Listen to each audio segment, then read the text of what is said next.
Hello everyone, a very good evening to you all. To all my dear viewers, to all my dear wonderful students. I am Avinash, an advocate at Supreme Court of India and the founder of Chanakya Judicial Academy, Chanakya CLAT Classes and Chanakya Law Associates. I am here before you all with the analysis of yesterday's UP Judicial Services prelims paper. That is on 12th Feb.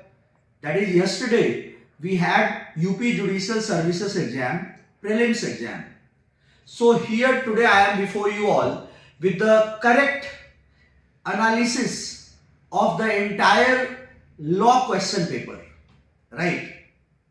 Firstly, prima facie, that if you ask me that what was the label of the question paper, whether it was very tough, it was very easy. So what is my take on this? If you ask me, then I would say that paper was an average one. Paper was neither very tough nor very easy. Paper was on an average level. On an average level, you all know that 150 questions are asked in law paper, in UP Judicial Prelims, right? Out of 150 questions, if somebody who has been taught by good faculties, then that person would be scoring at least 120 above, 120 and above.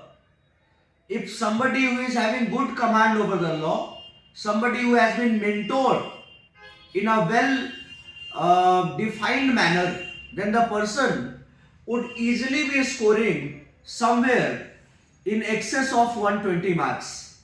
And somebody who is very thorough with everything, with the illustrations, with the articles, with the sections, with the case clause, then that person would be scoring in excess of 140 also. Right? In excess of 140 also.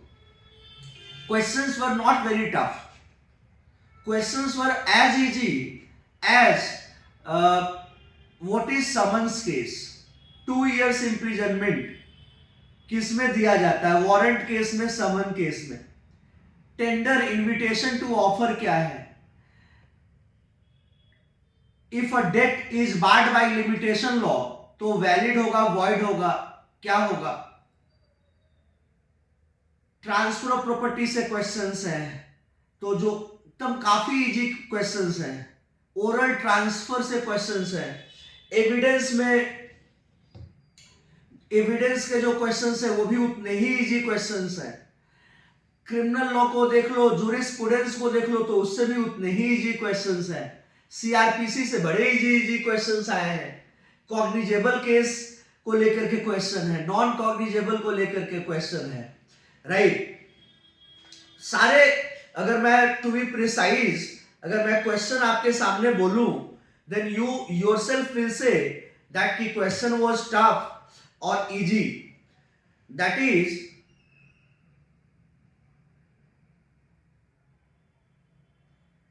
question is that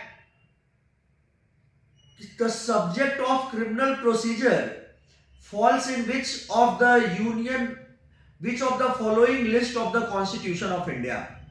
बताओ, इतना easy सवाल है. Devilal Modi versus STO is a leading case on which topic? Interlocutory orders, constructive res judicata, stay of suit, place of suit. Several times, time and again, I have dictated all those things in my classroom. If those who have studied under us, they would completely agree upon this, right? The evidence may be given of following facts. Facts in issue, relevant fact. अब code use करके बताना है कि क्या है, सही क्या है, गलत क्या है.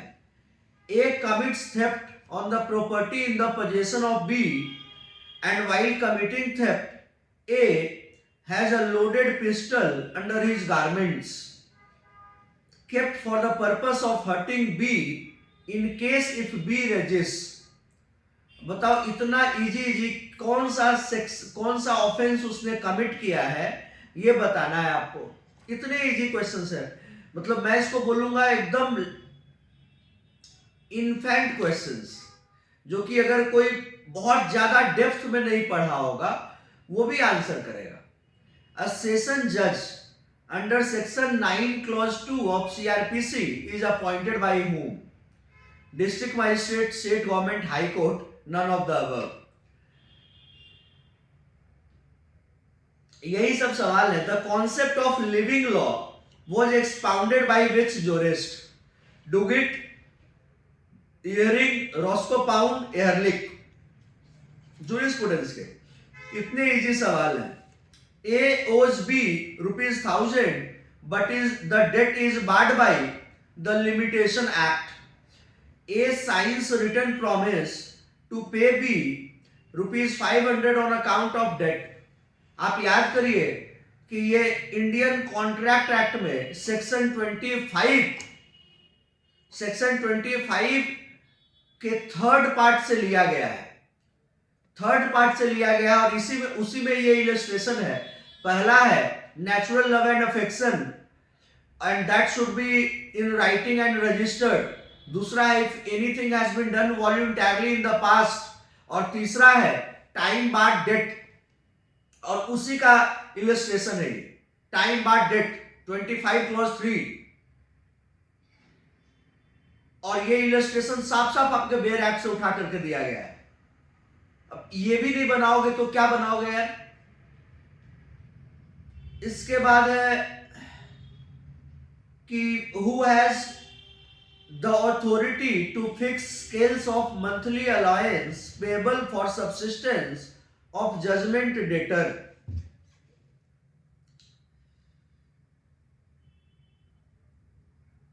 The case of Tweddle versus Atkinson, तो बहुआ वाला सवाल है। The case of Tweddle versus Atkinson is related with, contract कोई पढ़ना स्टार्ट करेगा 5 पन्ने में उसको अंदर ये केस मिल जाना है ट्विडल वर्सेस एटकिंसन का। Which of the following is correctly matched? Section 10, section 6, section 5, revocation, acceptance must be absolute, इन सबको मैच करना है यार। Responsibility of finder of goods, इतने इजी सवाल हैं। Disclosure of the identity of a rape victim is punishable under the following section of IPC 1860। किस section के तहत पनिशेबल है ये बताना है सीआरपीसी में, सॉरी आईपीसी में। तो कितने इजी सवाल हैं।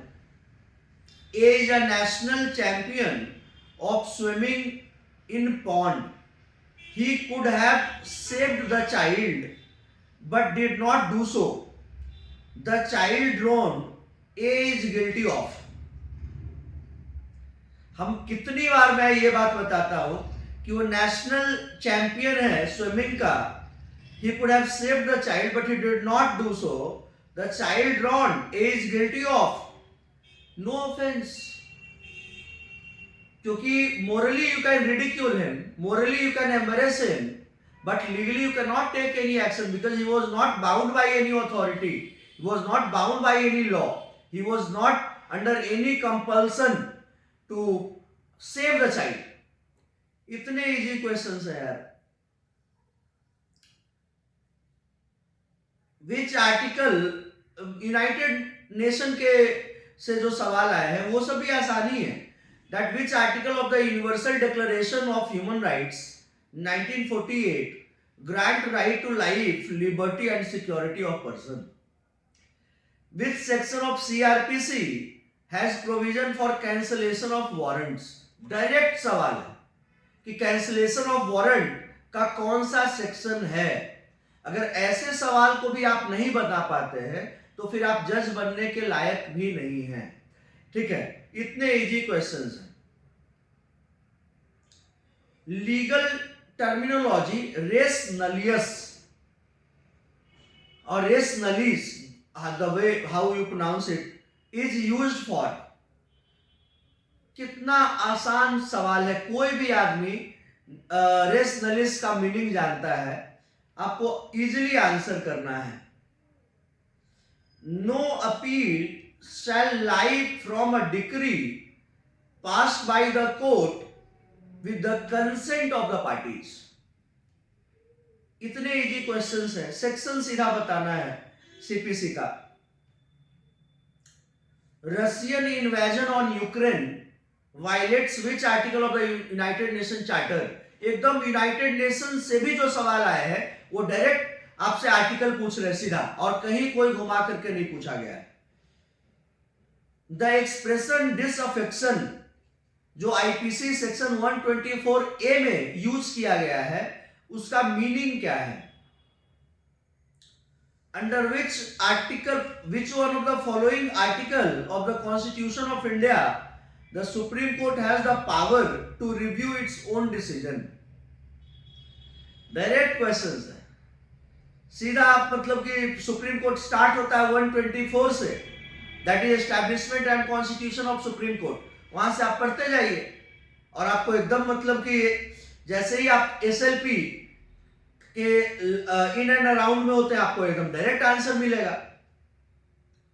An agreement the meaning of which is neither certain nor is capable of certain. ऐसे ऐसे सवाल है भाई, सीधा वॉइड है, कहीं कोई डाउट ही नहीं है, डायरेक्ट कॉन्ट्रैक्ट का सवाल है। देखो,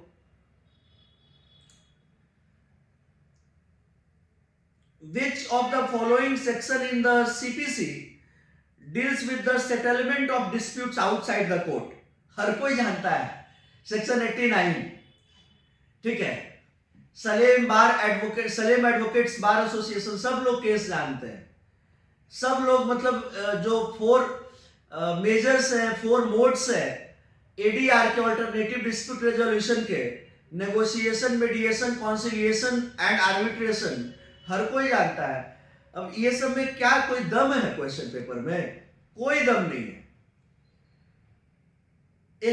विच article of the constitution provides for establishment of goods and services tax council. बहुत आसान है यार। Which one of the following of the Indian evidence act is not match relevant fact. Evidence में be given of facts in issues and relevant facts. Which one of the following section of the Indian Evidence Act is related with the presumption as to electronic agreements? मैं क्या ही बताऊं, I don't have words. Which of the following section of CPC deals with the transfer of decree for execution? Extortion, theft, डकैती, robbery का section match करने के लिए दे रहे हैं, कौन सा मैच नहीं है सही से? अब बताओ इसमें मतलब कि क्या ही बोला जाए। कॉन्स्टिट्यूशन के 1/3 amendment, which one of the following clause was added to article 16 of the constitution of India. 1/3 आप सब लोग जान रहे हैं, ईडब्ल्यूएस वाला। An offence punishable with imprisonment for a term exceeding 2 years, किसमें आएगा? समन्स केस, वारंट केस, मैंने शुरू में भी बताया था कि डायरेक्ट इससे पूछे हैं। सीआरपीसी में व्हेन कॉर्पोरेशन और registered society is an accused, किस सेक्शन में? यही सब सवाल है भैया आपके। अगर आप जज बनना चाहते हैं, अगर ये सब सवाल अगर आप आंसर किए होंगे, पिछली बार हम लोग के यहाँ से यूपी में 38 सिलेक्शंस थे, और इस बार हम लोग होप कर रहे हैं, we are hoping that we should be having at least 60 selections this year.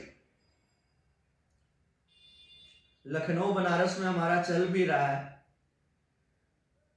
The cardinal principle of criminal law नलम क्रिमेन नला पुण्या सेना लिगे मीन्स, बताओ, इतना आसान है, इतना इजी है। Which provides of the CRPC resembles, which provision of CRPC resembles with habeas corpus writ? इतने डायरेक्ट क्वेश्चंस हैं, सीधा रिट से पूछ रहा है कि कौन सा सेक्शन मैच कर रहा है. So in executing a sentence of solitary confinement, such confinement shall in no case exceed how many days at a time? Which of the following case is related to the defense of necessity? Case of McNaughton, DP versus Beard, R versus Dudley and Stephen, R versus Lippmann. Direct सवाल है भैया. McNaughton हर कोई जान रहा है कि अनसामनेस वाला है. इसमें मतलब कि Dudley versus R versus Dudley and Stephen का केस है. If a witness who is unable to speak gives his evidence in writing in the open court, evidence so given shall be deemed to be. Which one of the following executes the decision of the International Court of Justice? कौन execute करता है? General assembly, international court of justice itself, military staff committee, security council.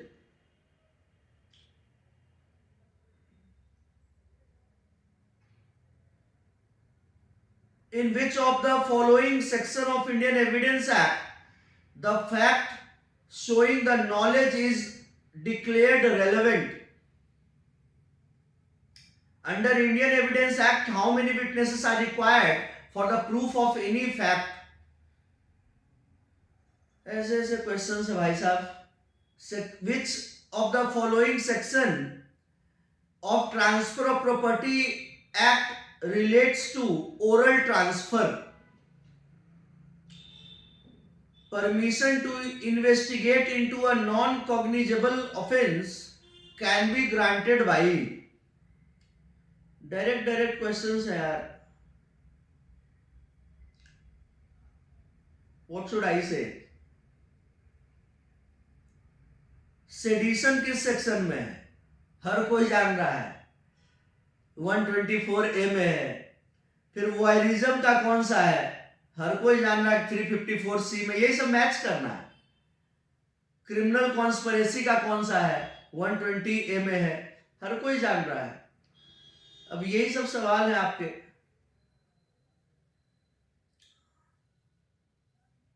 Jurisprudence is the scientific synthesis of the essential principle of law. This statement किसने दिया है? Elon ने, HL heart ने, कीटॉन ने, Patterson ने. इतने इजी क्वेश्चंस हैं. Public prosecutor, special metropolitan magistrate, special judicial magistrate, court of session, chronological order में रखना है सीआरपीसी के हिसाब से. यही सब तो सवाल है आपके. As I told you initially when I started off the analysis, that the question paper qualifies the yesterday's on 12th Feb, the exam which took place for UP Judicial Services prelims. The question paper qualifies to be an average question paper. It's not very tough. Yeah, few questions in which chronological order has to be maintained, or which options are right, A, B, C, B, C, A. So herein a person might be say in trouble, but other than that, the majority, 95% questions are very easy, right? Are very easy, and those who have, I told you that those who have been prepared in a rigorous manner, in an exhaustive manner, that person would have easily scored 120 plus.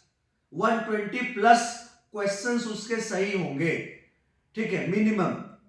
और जिनकी command मतलब सही mentorship में रहे हैं और अच्छे से पढ़ाई किया, खूब मेहनत भी किया उसने, वो 140 प्लस क्वेश्चन वो सही करके आया होगा.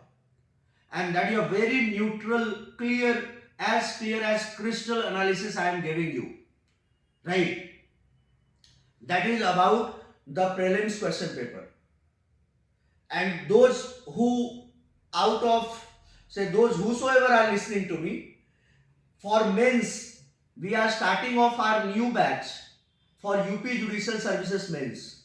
जो हमारे यहाँ के लोग जो क्वालिफाई कर रहे होंगे वो तो है ही हैं, जो हमारे यहाँ नहीं पढ़े हैं कहीं और से भी पढ़े हैं, अगर मेंस के लिए एग्जाम देना चाहते हैं, पढ़ना चाहते हैं, मॉक टेस्ट देना चाहते हैं, then you are welcome to Chanakya Judicial Academy. We have so far given 431 judges to the country, and now who knows, next maybe you, you might be the next one. Stay tuned for any any relevant update, all relevant updates coming straight from the courtroom, Supreme Court and the High Court. We shall be briefing you, explaining you in detail on our YouTube channel. Right? Stay tuned at Chanakya Judicial Academy and Chanakya Grad Classes. Thank you everyone for watching me. Jai Hind.